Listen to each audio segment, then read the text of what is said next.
Barb, everyone else must just be living remotely, right? I'm just going to take it as we're like digital nomads. We're roaming around. So welcome to our soft skills presentation 4. This is number 4. And this is for SCORE Cleveland. And the mission and values and vision for SCORE is to foster vibrant small business communities through mentoring and education. At SCORE, we aim to give every person the support they need to thrive as a small business owner. Small business drives our national economy through business formation, job creation, and wealth building. Small business, say that fast. Small businesses are critical to vibrant communities in our society, and your volunteers give freely of their time, energy, and knowledge to help others. That is why Karen and I are here. We both have a personal mission that aligns very much with SCORE, which is to help change the face of entrepreneurship and business owners. So SCORE has the largest network of free volunteer small business mentors in the nation. No matter what stage of your business, you are able to get a mentor and easily request a mentor to help you start, grow, or transition your business. So no matter what level, we are available. Oh, good. So we have more people coming in from, let's see, we have New Jersey, Iowa, Twinsburg, yay, and some digital nomads. We got everybody tonight. Welcome. Happy Tuesday. So SCORE is for everyone, no matter what stage. So no matter what you have going on in your business, know that there is, like, even if you're just getting started. So that's really important that we share. Then tonight is soft skills. I don't know why that says 3. It should actually be 4, but so this is soft skills 4, but this is part 1 of how to empower your team to be solution oriented.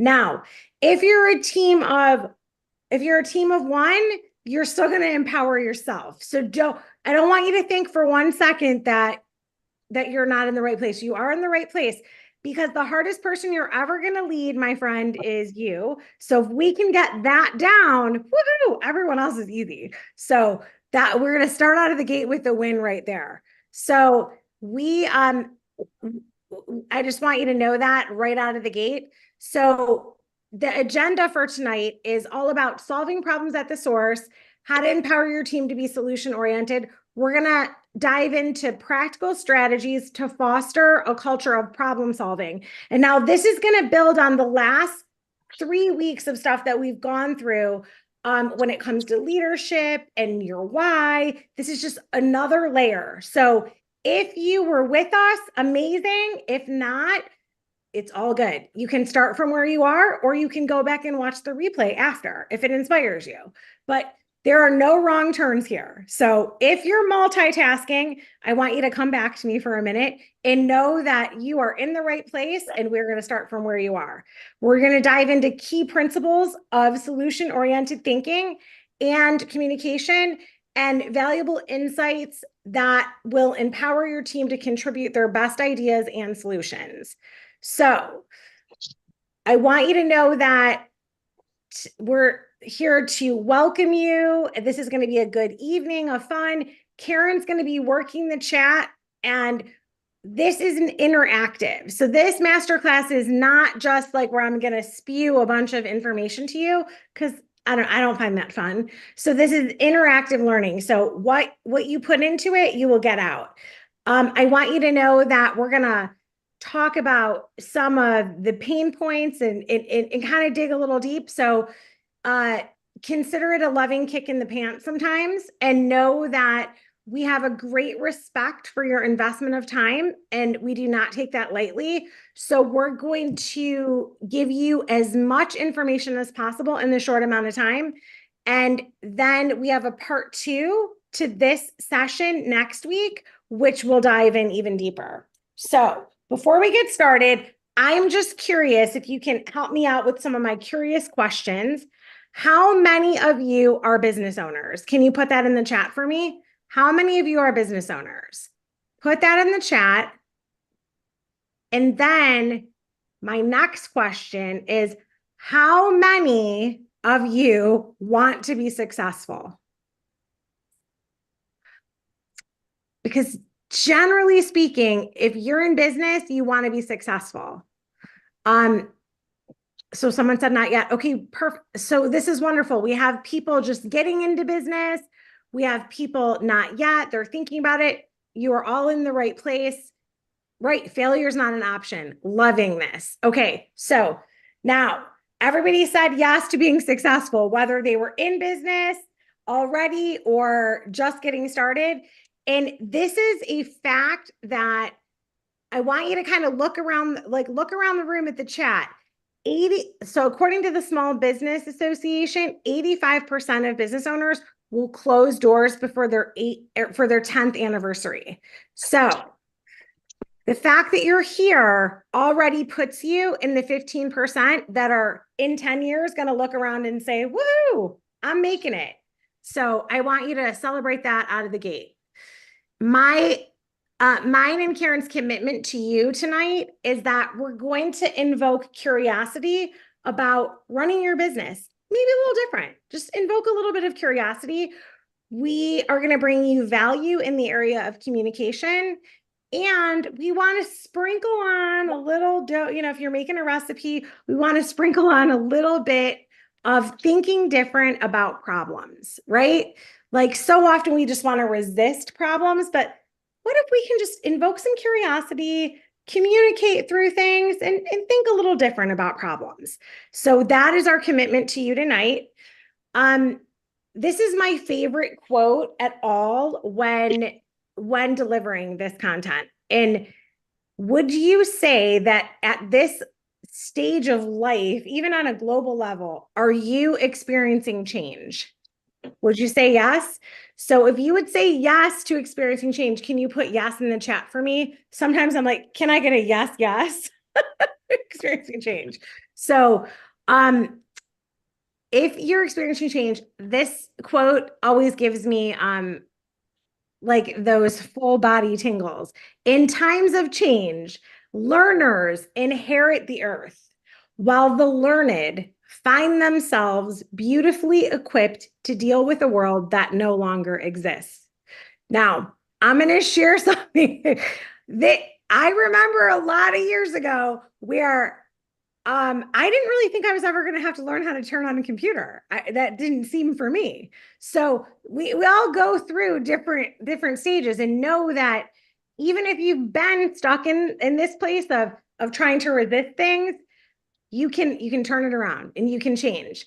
And we want this to look at, is it possible that this could be like the GPS for your business? Like when you start applying some of these solution oriented questions and things that invoke curiosity, is it possible that this could be the new GPS for your business? Because not that long ago, would you ever have believed that a satellite will tell you exactly where to go? Maybe not. It's not been that long that we've been doing that. So that I just always think is a really good reminder. So some of the key principles for solution-oriented mindset. Number one, be present. So this starts with you tonight. Be present. Turn off outside distractions. Close all the additional open tabs on your computer. Tell whoever's bothering you at home or at the office that this is your time to learn for you. So sometimes we just have to sometimes I will tell my kids, mom's in a timeout. Like that means like I'm live and recording, right? If it's at home, if it's the office, I'm like, okay, this is happening for me. So whatever you have to do, be present. And then we're going to start thinking about solution-oriented mindset. And we're going to dive into one of my favorite little little reminders to everything, which is S plus B equals R. It's a little equation. I'm going to share with you exactly what it means on the next slide. But for a minute, think about what S plus B equals R could possibly mean. And then we're going to think about listening to solve problems, how to be the real nice, which I always say is actually telling the truth instead of what we think people want to hear. We're gonna look for where does the triple win exist? Where does the business win? You as the owner in the business win, your team and the clients. When you get the triple win, that is when innovation and creativity really happens. So we're going to encourage that. So any guesses? Anyone want to take a guess before I flip to the next slide? What S plus B equals R could possibly mean? All right. It's okay. So in everything in life, this is the formula that I hope you take it with you. You can use it forever. And if we've done nothing else tonight, I hope this changes your life forever. It's a big thing. So S is situation, B is behavior, and together those will always equal your result. So this is why in times of great change, even when there's problems, how you like, here's the situation. It's happening globally for everyone, whether it's globally in your business, global in your home, or global across the world. It's happening. Here's the situation. What behavior we attach is actually what creates the result. So I'm going to repeat that. The behavior we attach. This is why one person will be complaining that somebody cut them off on the way to work, while another is like, whoa, they must be in a hurry. So glad I got out of the way quickly and didn't get sideswiped, right? It's all the behavior. What you attach to it is what gives it meaning. And that's what actually creates your results. You could take two people having brain surgery, pretty serious, right? Maybe not. Maybe one person says, oh, hey, they're just going to go in with the tweezer and remove this. It's not a big deal. The other one is freaking out that it's brain surgery. So the idea is the situation globally affects everyone, but the behavior you attach is always going to equal your results. So this is a good baseline for both yourself for personal development and growth, and how you're going to approach bringing all of this to your team. So I wanted to make sure out of the gate, you learn something new. Hopefully that's new for you and you can use this formula forever. And now I want you to look at this. For our time together tonight, completely fire me as your speaker. I'm fired. And just hire me as your personal business growth consultant just for tonight. Okay. So my name is Tracy Watts-Serino, and this is Karen. Karen is my partner and will be working the chat for you. And a little bit about, I'll go in a little bit about myself and then we'll go into Karen. So you might be wondering, okay, so why? I'm a 5-time best-selling author, speaker, and business growth strategist. I have a podcast that is ranked in the top 5% called Beyond Common Business Secrets. And I'm a former award-winning business owner in the beauty and cosmetic industry and the creator of the Beyond Common Essentials and different master classes. So I create programs to help business owners grow. So the alignment for me to be here at SCORE is an absolute blessing and gift because we're speaking the same language. Karen, do you want to go into your stuff? I just added a little bit about your legacy builders, coaching and consulting, and your vast experience of dealing with entrepreneurs at every level. Karen, would you like to say a few words, my beautiful friend? No, actually, this is your night. So yeah, they'll get my information in the slides and be able to share. And I thank you for including that information and adding it. But I want to keep this train rolling so that we can get to the good stuff. Of But thank course. you. Mhm. Thank you. So, problem solving. How many of you, you can put it in the chat, have ever had a problem? Have you ever had a problem of any kind? Anyone have a problem? I know I have. So I want you to think about how we solve problems at the source so they're not growing bigger and bigger. So, yes, like we've had problems. So that's semi funny, but here's the thing. When we look at what's stuck or not working, this is often when we're like playing small and, we're like, oh, well, I've tried it this way, but this lock won't open and this is happening and that's happening. It's really interesting that we're doing this workshop tonight because I have a fun story for you. So, um, when we think about just being curious about what do the best in every industry have in common? What do the absolute best have in common?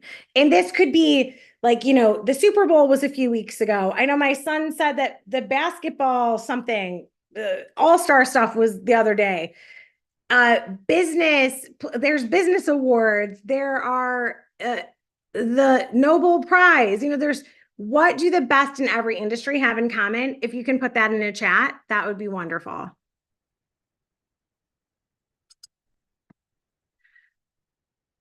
Oh, my slides are all getting crazy over here.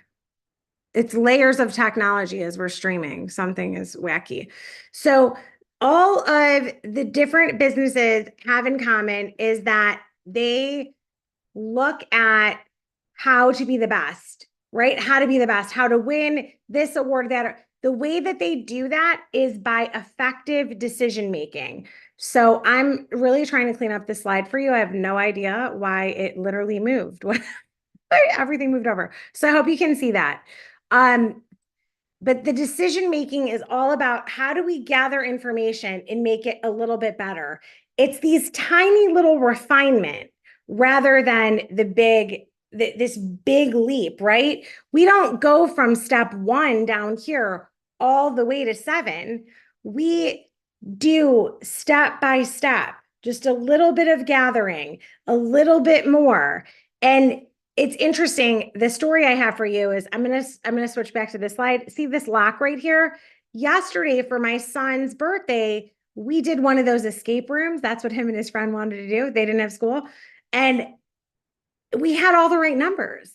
And it wasn't until we put them in the right order that we were able to get out of that room and escape the creepy alien that was in there.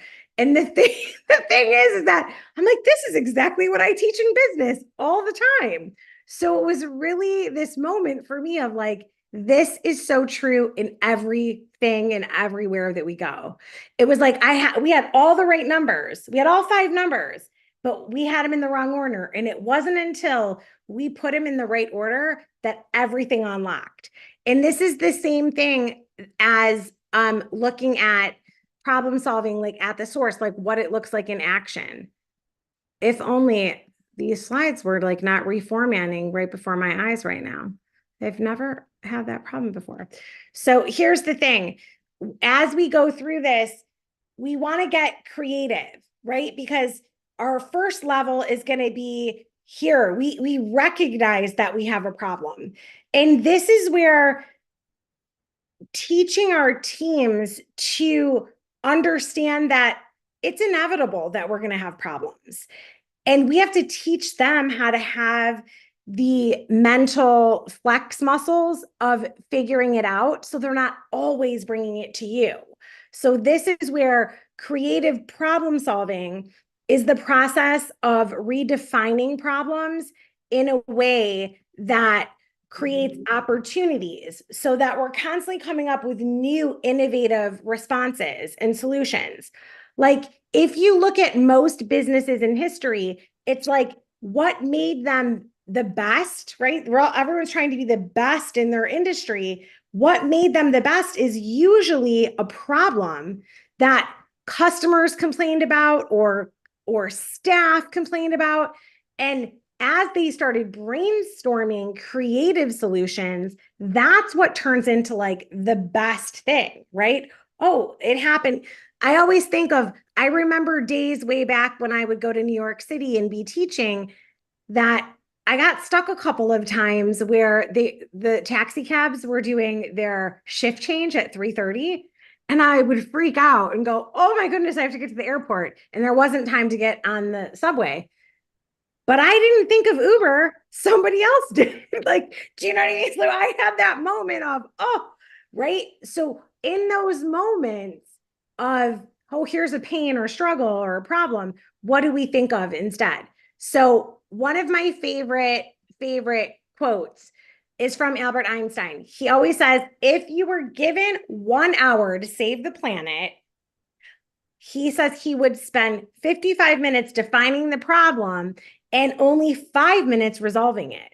So it's the more clear we are, and it just goes back to the GPS and the lock and everything, the more clear we are on defining what the problem is, the less time it's going to take for us to get to the solution. But we often will just say, oh, that's a problem, and just run after, oh, going all crazy. Or no, maybe that's just me. I don't know. Like, hopefully you're with me on that. The thing is that when we clearly define it, we are so much more likely to have a resolution. So how does that resonate? Will you let me know in the chat? How does that resonate? And Tracy, if I can just, while folks are preparing and answering in the chat, Yeah. I think that that is a great point that you make. And here's the thing, part of why we spend so much time in defining the problem is because oftentimes what happens is we see symptoms of the problem, right? Right. And we're trying to address symptoms of the problem as opposed to really getting to the problem. So we have to talk through some of that, because if we get down to the core of the problem, we don't have to spend as much time, and some of the symptoms that we are trying to address and throw band-aids on, right, will be resolved because we've spent that time really defining it, looking at it, dissecting it, and coming at it from different angles. So I just wanted to add that. I love that, Karen. Thank you. That's wonderful. And it's so true, right? It's so true that when we look at all the symptoms or the collection of symptoms that a team can gather, we have to go a layer deeper or even layers deeper, like the peeling of an onion. We have to get deep enough that we're actually clear on defining the actual problem. To simplify that process, um, this is one of my favorite. This is like where I like to start, which is the 4 stages. And this is define the problem. Now, this can come in layers, but you're better off making a decision of at least saying, okay, this is possibly the problem. And then brainstorming alternatives. When you're in this brainstorming phase, you sometimes will realize that, oh, wait, that's not the problem. What we were defining as the problem is exactly what Kieran said, the symptom. So just know that, like, you don't have to wait days and days, like, to like, or go meditate on the mountain to figure out what the problem is. You can start initiating action, and then some of these creative brainstorms will help you get there quicker. And then you're in the position to do, which is step 3, make a decision, and then you implement the solution. And here's the thing, it doesn't have to be perfect. This is one thing. And if it turns out to not be correct, then you're going to think of the next thing. But the more in motion we are as a team and as a company of being solution oriented, we set that in motion, so that becomes the culture, right? Like, we're continuously, this is why this is layered on, right? um have you ever been around somebody that never had anything to say but the problems? Like instead of being so annoyed with that person, we're like, okay, now we start trying to talk to them through with like, how can that, if they are that type of thinker, let's have them go the next step and actually start offering up solutions, right? Because sometimes those people that can clearly define a problem are good to have around, but if they're only making more symptoms, then we got to look at it. Then we got to look deeper, right? So, if you can just ask yourself this question, and this is a really good one to screenshot because you might want to journal about this. And it's like, what can you improve when it comes to being solution oriented? Like, how do we start creating this solution oriented thinking? Because it has to first start with you, right? Has to first start with you and then your leadership team and then everyone else on the team. Now, if it's just you, then okay, this is the hardest one. Then, as you grow, but what is the problem? What are the causes of the problem? See, sometimes when you're looking at causes, that will help you really define and remove some of those symptoms that are just bubbling up. And then you ask like what are the possible solutions?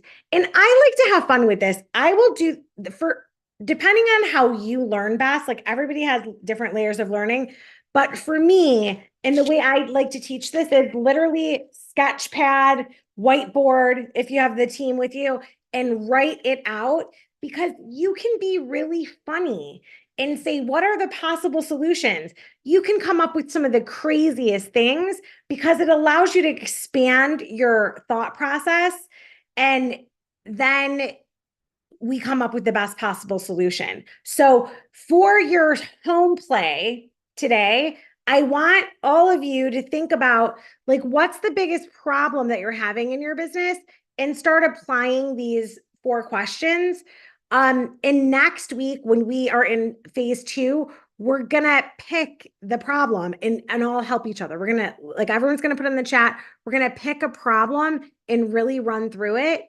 But I want you to start playing with this. Like, if you're someone that's like, oh, all I'm doing is putting out fires every day there's fires I'm putting out, then start using this technique daily to start working your way through them.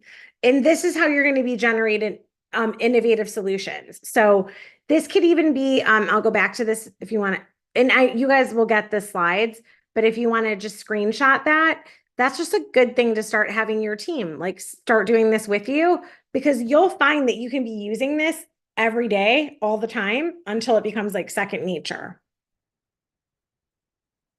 So it first starts with you. And I always am a firm believer in taking it to the notepad, keeping it simple.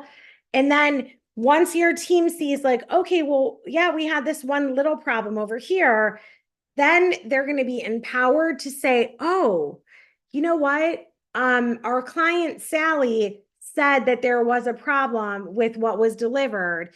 And instead of just saying, oh, I'll give you the message, I asked some questions like, well, what condition did it arrive in? Can you tell me more about what it looked like? I started asking Sally questions. And you know what? In just 15 short minutes, I solved the problem for her right on the phone. So now, as a team member, I am bringing you a whole different story. Then here's another thing at the end of your big, busy day that you have to solve, right? So when you start teaching and creating this type of environment, you're going to continue to delegate more responsibility and fostering this type of solution oriented mindset that just it becomes like lives and breathes throughout your organization. So, how does that sound as opposed to everyone bringing you problems? What do you think? Can I get a yes? Yes, we'd much rather have someone say, "Hey, I solved the problem in just 15 minutes for that client." So, let's see if this will work tonight because we don't always have the best luck with these. Oh, I guess it's not working. So, okay.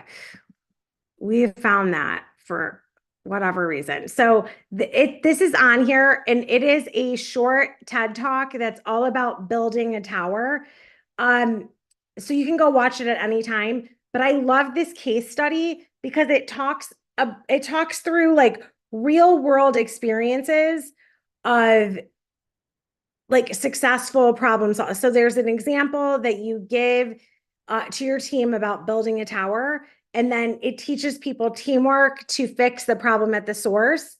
And anytime that you go and watch that, you'll see like it's just a really interesting thing that when you bring people together, everyone's got different ideas of how you build the base and how you solve a problem. So when you think of different case studies, what's the first thing that comes to mind for everyone when it comes to problem solving? Does anyone have a specific problem solving um, framework that they use in their business? Like what comes to mind when it comes to problem solving? If you can put that in the chat. Let's see. 5 why analysis. Oh, I love that one. Yes, 5 why analysis. Karen, do you have anything to add about what comes, like what frameworks you like to use for problem solving? I don't have any specifics that come to mind. I think that I do a lot of situational things, and I like to follow kind of a systems thinking model, I guess, if that's systems thinking is a thing, right? And Yeah. so it really takes a deeper dive. It takes all of your um you kind of map it out along the way, right? So here are the symptoms that we are experiencing and kind of looking at what those different things are happening. So when this happens, these are the consequences, kind of a thing. And being able to kind of work it backwards to see if we could find out through looking at the symptoms where everything is kind of beginning, if that makes sense. Yes. Yeah. And it absolutely does. And someone put in the chat, it's the root cause, which is exactly it. We're always going a layer deeper, getting to the root, right? Because there are many symptoms, many challenges that come up, but we're always wanting to go deeper and deeper. And this is not always the part that your team's going to see from the beginning. But when you foster this solution oriented thinking, this is where, you know, it's the question of is problem solving innate or learned? Which would you say? Put that in the chat. Which one? It's like when you look at this, the number the number of people that this is a learned behavior. It's typically not something we were born with. This is typically comes up, like Karen said, situational. And then we build confidence in our skill set to go deeper and deeper on the root cause of things. So, this is not something that most people are born with, but this is a way to really first teach ourselves and then teach our teams. So, some of the barriers that we run into when it comes to problem solving are just there's a whole gamut of things, but this is a nice chart that just puts it in little tiny tiny buckets, but just know that it could be ever expansive because we're often getting lots of cognitive limitations. It could be that we were raised to not believe that we were allowed to have a voice. So sometimes you have to like really go deeper than you expected. Sometimes there's emotional stress that's happening in someone's personal life, and that's affecting how they're going to apply this level of problem solving and resilience. There's like they don't feel safe yet or think that there's trust enough built that you would trust their solution. So there's lots of cognitive barriers that we have to work through when it comes to setting the culture. So just know that this is something that you set the tone and you hold the standard, but we can't force people. It's still like, right? It's their choice. And then you decide if that's the type of people that you're going to keep on your team or if you're going to continuously bringing people into the mix that want to keep moving forward. Oh yeah, I love the 6 thinking hats. Yeah. So that's the thing. oftentimes I have always found in my experience that this is the part where you really get to know your team really well. And they always really appreciate it of realizing like because it helps them grow not just at work, but it'll help in them grow in their personal life. And that is really rewarding when something that you put in place in business becomes part of them really owning who they are and becoming better in all areas. I don't know, that really makes my heart shine. I love when it works that way, but this can get a little, you gotta make sure that you're having really genuine conversations and that you really value your team as the people that they are, not just like, oh, it's revenue, right? Like when we take that approach, it builds trust and fosters this mindset that you're going to work together on finding the solutions. So, the three C's of problem solving. So when we're thinking about defining that problem, the more we can clarify to clearly define and identify the decision to be made or like this is still going back to when we continually clarify and define that problem, it's going to get better and better. I like this one because it dives into making it simple, like three C's, like here's the three C's. It's clarify, consider, and choose. So when we consider all these different possibilities, and that's why sometimes it's like hilarious. Like, I'll write, okay, well, we could sell everything and move to a deserted island. We could like you can start considering tons of crazy options. Well, we can make everything green that we're selling. What I'm being ridiculous for the reason that when you start listing these things in consideration, it will make people laugh, loosen up. And then we get this expansive level of thinking instead of it being like, oh, I have to, like a heavy, serious problem, right? Even when it is a bigger problem, when we take this approach to invoke curiosity and consider all of this, it makes choosing the best choice much easier.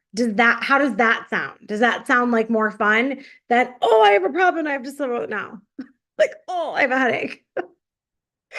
So think of it in those terms, um, and it'll really help with the way that you work through everything. It's like just going down to the three C's makes it much easier. And then on here, we have things like critical thinking, evaluating details, communication, ability to act on solutions, the decisiveness. Now, one of the major things that happens is if we're fostering a bunch of people to be on the same page, like we're bringing our team together, we want them to be on the same page. We've got to get really clear on communication. And then everybody has to know the target, right? Because this is only a problem if the target is clear for everybody. If nobody knows the target, then they're not even going to notice that there is a problem early enough. And it could be this blazing fire by the time it gets to you, right? So this is like where that get everyone on the same page, clear communication, and making sure everyone knows the target. This is how you as a person and then your company becomes a living, breathing vision, like your vision, mission, and values, because these are not just things we post on the wall. They need to see them in action. This isn't just where you do a workshop and you write these all down on paper and then stick them in a drawer and no one ever talks about your vision or mission and values again. You got to get everyone on the same page. And when that happens, the number one thing that I see most business owners struggling with is the decision piece, the decision to take action. So know that I mean this with love, but not making a decision is still a decision and it speaks volumes to your team. Okay. So when you start approaching this, it's like just make a bunch of decisions. Nothing's going to blow up. It's not a bomb, right? It's not a bomb. We are just going to figure it out as we go. But the more you make decisions and take on the idea again. I always like repeat this one. It when you look at what Albert Einstein says, you spend 55 minutes thinking about the problem, but then the last 5 minutes, you're going to have that solution. That just make sure you make the decision and go with the solution, right? That's how we like put it all together. Because if it's just like all these problems floating, then that's going to start to be all everyone thinks about. But we want to bring it to the forefront of, okay, now from a leadership standpoint, now you're making decisions and you're getting creative and you're problem solving. How does that sound? How does that sound as we all put it all together? Yes. Karen put in the chat, communication is the skill set that needs to be honed. This is like the number one thing that's never set it and forget it. We're always getting better and growing in the area of communication. And that is always going to improve everything we do in our businesses. So And yeah, and go Tracy, ahead, Karen. if I could Yeah. also just make one other comment, because with all the things that you're talking about, it also comes along with your ability as a leader to um, feel okay in allowing your staff and empowering your staff to be able to not only, you set that expectation. Listen, I know that, problems will arise. When you bring a problem to me, let's have also a solution, or two or three different ways you think we could approach that. And then that gives us a place to start talking from. It gives us a place to start having some real communication, because just bringing all the problems definitely does not get us to that solution. You know what I mean? But if you tell people in advance, I want to know what's going on. I want to know what problems we're experiencing, but also I want to hear from you, how are some ways you think we can solve these problems? And some of the solutions might be terrific. Others may need some tweaking and tuning, but if everybody is coming with their idea about how that problem could be solved, that already cuts the time in half, really, to solution, right? Because if I only bring you the problem and now we have to start brainstorming solutions together, well, now that takes even longer. So, you want to make sure that you're doing that and that you're giving your team the autonomy to be able to, you know, kind of try some things too, or be able to come and say, you know what, this is what we've been experiencing. I've tried this, I've tried that. It's still not working. So those are two things that, be able to bring that data to you so that you can say, okay, you tried that and what happened? Well, maybe if we do these other things with that, or kind of tweak it in this way, you're on your way to solving problems right there. So I just Yeah. wanted, I love you that. to think bigger. You're not the only one that has to come up with all of the solutions. And oftentimes as leaders, we don't listen to those folks that are on the front line.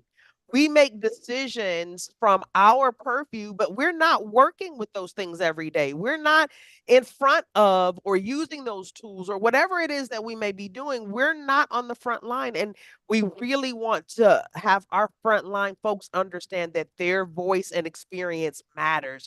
And when we are solving these problems, we want them at the table.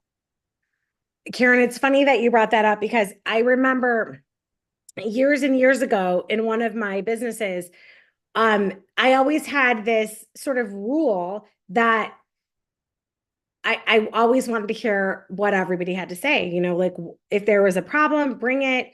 But if you were going to bring problems, everyone knew they had to have at least two solutions.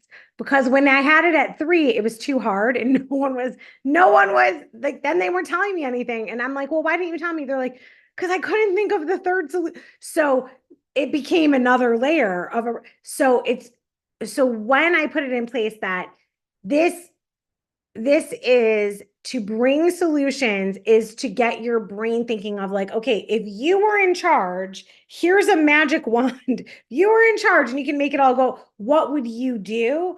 When we changed it to be that, then everyone was excited because then they knew out of the gate that it was about being heard, right?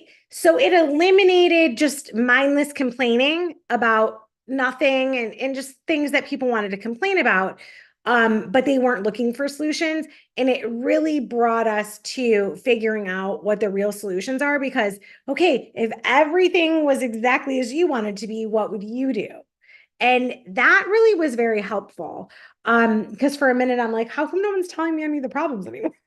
It was because they were like, three was too hard. So when I said, well, no, it's okay. You're not gonna solve it on your own.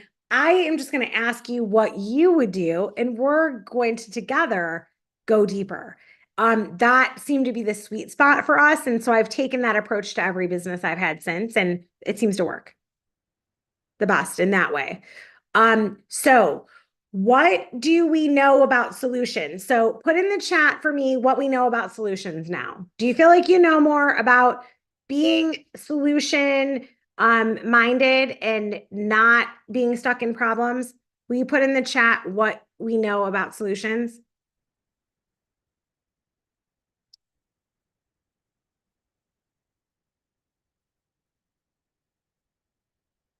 So here are some outcomes that happen when we start fostering this, right? These are all the things that we want. Like the team comes together with common goals. We're working on our personal and professional development. There's open communication. There's mutual accountability, right? Like even as the business owner, I'll say, hey, if I'm out of line with any of our values, like I can be fired too. So here's the thing, like, think about it through that lens. It's continuous improvement, it's problem solving, it's decision making, it's being in alignment, right? There's all, yes, the collaborative approach. That is key. Yes, and having empathy. I love all of those. I need to add that. I need to add empathy to this slide. Thank you for saying that. So that's a big one. And then if you think about what like this always makes me giggle because right I just said I can be fired too, and Steve Jobs was fired at one point from his own company and then they brought him back. So the thing is it doesn't make I always love this one. I have been a seeker of people smarter than me since I came out of the womb. I'm just always looking for people that want to talk about anything to expand. So it doesn't make sense to hire smart people and then tell them what to do. You always want to think about hiring smart people so they can tell you what to do because there's parts in your business that other people are going to be better at and smarter at. So if you want to dive deeper into this, I just grabbed this off of this is just like a mind tool that helps you with assessing your problem solving. I have no idea who it's with affiliation, but I thought it really fit with what we were talking about tonight. So if you want to grab that link, go ahead because it just is kind of talking about hiring and who you need and free tools to get you there. But yeah, I just found those in my research. So when we're tying this together from last week, when we talked about, or 2 weeks ago, when we talked about culture and problem, so why problem solving is important for leaders and your overall culture is because this is going to be like the more you are flexible and curious and show that you're going to be persistent, you're going to act with intelligence, empathy, and really show employees how to embody the values of your company. This is how you're going to contribute to your organizational culture much bigger and better than anything you write down, much better than anything that you say. They need to see this. It's almost just like children. You can tell them all the time not to put their hand on the stove, right? Don't touch that. It's hot. It's hot. When they put their hand on the stove, they learned it. I'm not doing that again. So the more that you demonstrate communication, that you are creative and in your pursuit of problem solving and you show empathy, you act with intelligence, you treat people with respect, value their ideas, and foster this open communication, they're going to know it rather than you just saying that. So this is why it's so important. It's like the building block because we can say it all day, but until we demonstrate it and we're living and breathing it, that is how it gets passed to our teams. So, does anyone have any questions as we move? I just have a few slides before we start wrapping things up, but I want to check in to see if anyone have questions. Karen, do you have anything to add? You're good? Okay. Any questions? Let me check the chat. Yes, Nothing in the chat so far. I love Yeah. empathy and customer service. Yes, we always have to walk with people. So this is um this is this is the number one thing to think about when it comes to how you're going to set this up. What you permit, you promote. So if we permit whining and complaining and do nothing with that, then you're going to get more whining and complaining. If you permit problem solving, really open communication, and helping people pull this information out of them, especially the people at the source. I read a book years and years ago. I think it was Susan Scott, Critical Conversations, and she talks about a beach ball. A beach ball is like, okay, if you're living in the red stripe on the beach ball, you can't solve problems from the top circle, right? Which is like the leadership. So you want to, if it's a problem over here on the blue, you need to talk to the people that are in the blue zone of your business, right? And that's from every single angle of the beach ball. Where are the people that have the most information? And then apply what you permit, you promote. So think about it in that, because sometimes it's like, oh, I don't want to, seems like a big to do. I don't want to do this right now. I'm tired or whatever. Just, I always have this little in my brain. What you permit, you promote. I actually had a team member that worked for me years and years ago that now owns her own business. And I ran into her at the grocery store and she said, Trace, what you permit, you promote. She says it now to her team. So this is that thing that stays with you, right? It's like you want to have, you want to know that how this is going to affect your culture. So the problem solving affects culture because of all of these reasons. So we're going to teach the problem solving skills through our social interactions. We're going to live and breathe it. um, we're going to define and teach our core values on a continuous basis, right?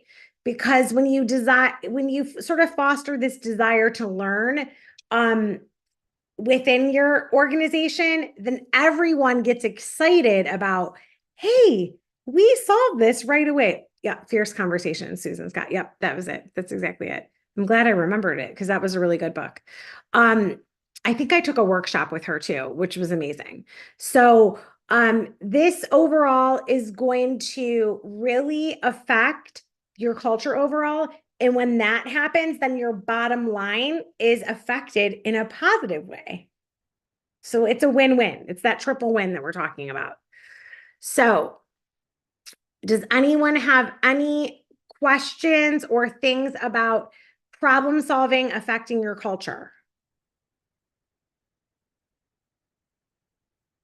as we wrap things up? No? No, I'm just going to make one comment. Yeah, please. It is very important that as leaders, we really figure out a good system that works within our organization to address problems. Because one thing we know for certain is that problems are going to arise, right? And so we need to proactively think about how we are going to approach problems, how we are going to incorporate the feedback and advice from our team and from our customers. And we want to make sure also that we're documenting things along the way, right? Really writing down what the issues are, what the experience is, kind of, what are some of the consequences, and kind of keeping a roadmap of what we tried, and so that, because you may have to go back and look at that and say, well, this part of it worked, but this part didn't, and be able to kind of map that together, and then be able to communicate all of it very, very clearly, not just to our staff and the folks that work for us, but the folks that work with us and the folks that we are working for. So, we talk about problem solving as though it should be like magic, like we should already know that, like duh, like who doesn't? But this is a skill that It we is a skill. really have to work on honing, and we have to find ways to be able to do it within our business, within our organization, in a way that is effective and efficient, that we're not going to take all day every day, putting out fires, but really working on having solution oriented folks in our camp so that we can get things done, and resolved quickly. I love that. Very, very true. So I would love to know what your biggest takeaways are from tonight. If you can put that in the chat. What's been the biggest takeaway?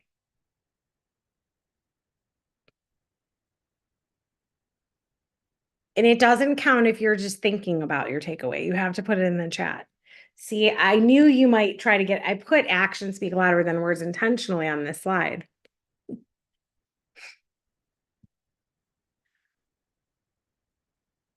Love that, Denise. Yes, problem solving does affect your culture. Absolutely right.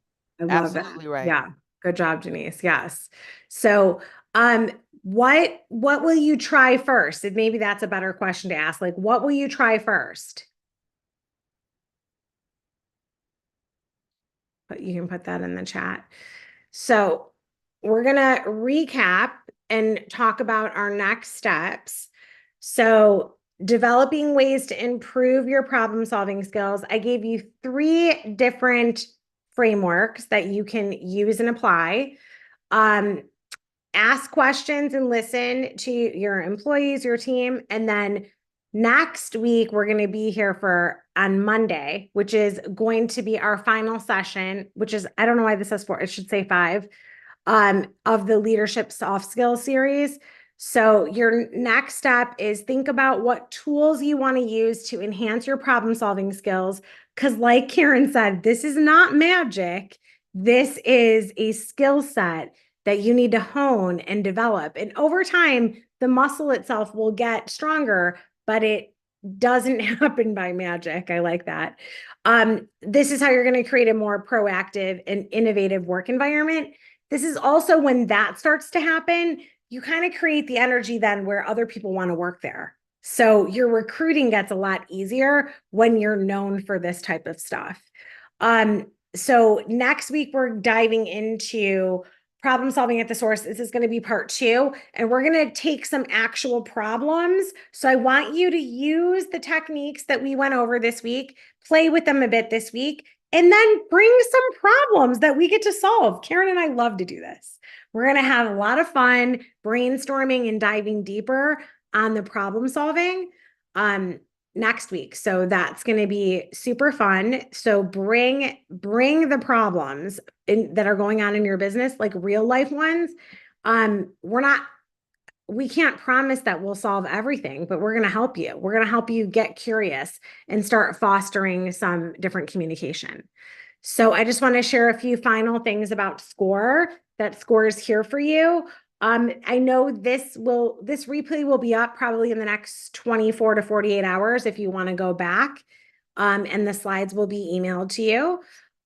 There's lots of opportunity for mentoring, and just our local chapter, Cleveland SCORE, has started 394 new businesses, which I think is amazing. So those of you that answered in the beginning that you are just getting started, reach out, get a mentor if you don't have one. Here's the code of ethics and the priorities. And all the services are free because they're sponsored and work in conjunction with the Small Business Association. Let us know if you have any questions. And there's one in the chat where W. Lindsay said that you touched on it but danced around it, and it was about getting the right people to work with. Oh, So yeah. I think that's kind of a question. And it is something that we've talked about over the course of this series. But, when you talk about getting the right person, the right people to work with and to work um, in harmony with you within your organization, it starts at the core, right? In the culture that you are trying to develop. So you have to be clear on the culture that you want present in your organization. And then it's about intentionally hiring people that fit and that their values and their thoughts are in alignment, you know, um, with that. But that's a whole series in and of itself. And that's also the kind of work that I do, is really talking about and working with folks on building teams, on intentional hiring, on all those kinds of things, because it is a process. Yeah. And so we have a process, in developing a process for how you do that. It's about the hiring, the onboarding, where you're marketing, making sure that your culture is intact. Like, there's a lot, and we can't get to it all in the last few minutes, but certainly reach out and we can talk more. Hope that Absolutely. helps. Yeah, absolutely. Yeah, I wasn't dancing around it. That's cute though, because I like to dance. But here's the thing. The thing is there, just like Karen said, there's layers and layers to it. And it starts with you deciding what your first hire is going to be. Like it's just that it's that simple. If you're really amazing in one area, then your first hire needs to be either the opposite strength or somebody that's going to bring in sales. Those are the only two first hire positions ever. Because when you're starting in business, we need to be bringing in money, or it's just an expensive hobby. So that would be, if you're just getting started, that would be the exact way to hire. If you have further questions, like if that is actually the thing that you want us to dissect next week, bring us more information about where you are in your business and we'll go even deeper. Oh wait, and then I meant to end with, so whoever needs a mentor, to find a score mentor, here's the information. And Karen, do we have any other questions? We're good. So Karen and I will wait on the chat for a couple more minutes. If we have, oh, question. My business partner and I bought a small business that we have worked for the last 25 years. Can we get a mentor as we need advice on more on the book side? And yep, you guys, you absolutely qualify. They would love to help you. Yep, absolutely. Here, I'm going to move this out of the way so you can grab this slide. And you can go right to the SCORE website and request a mentor. Just fill out, it's like a little form, fill it out, and they will take care of you. Yeah, that's a great question. So we talk fast, but I hope you got a lot of value from our time together tonight. And Karen and I will stay on for the next few minutes to answer any other questions, and know that we would rather let you go free and enjoy your life than keep you tied down for the whole hour, right? So we'll stay as long as you need us. Oh, you're so welcome. You're so welcome. I can't wait to hear about how it goes with your mentor. That's great that you guys have been in this business for 25 years. That's awesome. So yeah, we'll stick around. But we will see you next Monday, same time, 7 to 9, and we're going to dive into part 2. So bring your real life problems and at work, and we're going to dissect some things for you.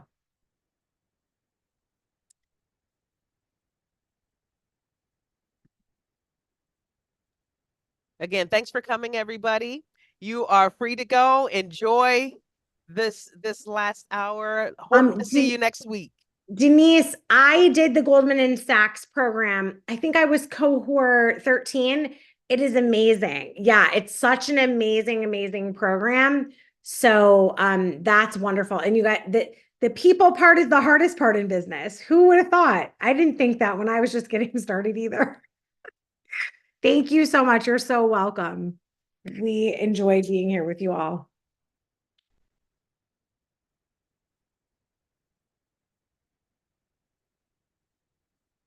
Do we have any more questions? No? So, Kieran, do you have any questions? I don't. I Before we don't. leave? I'm going to go ahead and end the session, but feel Okay. free to reach out to us. Send us an email. You can connect with us on our socials, connect with SCORE to get free mentoring. And we'll see you on the other side. See you Have Monday.